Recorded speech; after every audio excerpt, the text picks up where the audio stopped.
สบายดีมื้อนี้พากันมาตัดผมอ่าอยู่ฮานเวทอยู่ฮานเวียดอยู่บ่คำบางตัดนี่แหละเอออันน่ะรู้สึกแนวใดผ่านมาแม่นคนลาวตัดบัดนี้คนเวียดตัดรู้สึกแนวใดเป็นแนวใดโอเคอยู่บ่โอเคอยู่คนเวทกับมันมีนึงมามีพัดลมพัดหยังตัดกับคักอยู่อ่าแต่เก่าตัดอยู่บ่เฮาตัดให้น้องตัดเองนะมันบ่จะคักแบบใช้ฉุกเฉินนะความหมายฉุกเฉินเนาะฉุกเฉินพอได้แก้ไขภาคสนามอ่าอันนี้แล้วมาแบบหารเขาตัดแล้วโอเคคักนะเพิ่นตัดแล้วเพิ่นมีนวดมีหยังเนาะเออบริการบริการดีครบวงจรมีโนดมีหยังมีแง่หูมีแย่หูมีตัดผม เออครบชุดแม่นนะมีสระผมอีกเนาะสระผมครบวงจรเตละยีMình Giang, ย่าน ย่าง มิสเตอร์ย่าง Tơ Giang, ย่าง ย่าง หญ้าở đâu วิตอย่าง hả Ngọc Hồi, งอกห้อยงอกห้อยงอกเฮยอันน่ะงอกเฮยlàอันว่าใกล้กับอันน่ะมันหยังวะชายแดนบ่อันพวกเกลือเข้าวะคือสายแดนเนาะสายแดน เนาะเออ เออbao nhiêu năm làm việc ở đây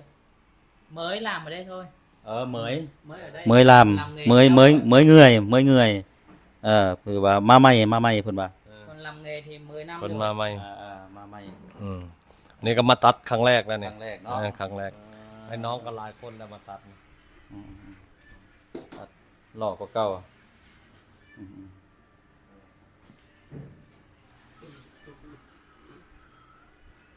YouTuber, พอได้ได้บ่ได้นำมาบอกทางเครื่องมองออกนะโหมันจะล้านนะทางเครื่องมองออกนะโหมันจะล้านนะ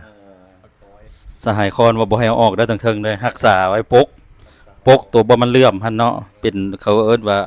บ่อยากเว้าเดินยนต์เนาะ ออกน้อยๆเด้อ อายุอายุหลายแล้วก็ผู้ใดก็อยากแย่อยากหยังนะเด้อบวกใช้เงินหลาย หาเงินมาหลายปี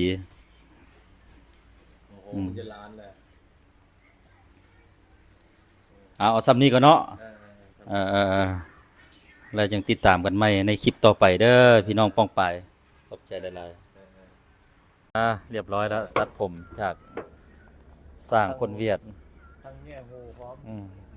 ครบสุดเพิ่นเฮ็ดรอกว่าเก่า แล้วก็เราใช้แบบเฮ็ดฉุกเฉินบัดนี้โอ้เขามาเฮ็ดตัดทีนี้สบายแล้วบัด สบายเนาะโอเคเอาขอบใจเด้อ โอเคเอา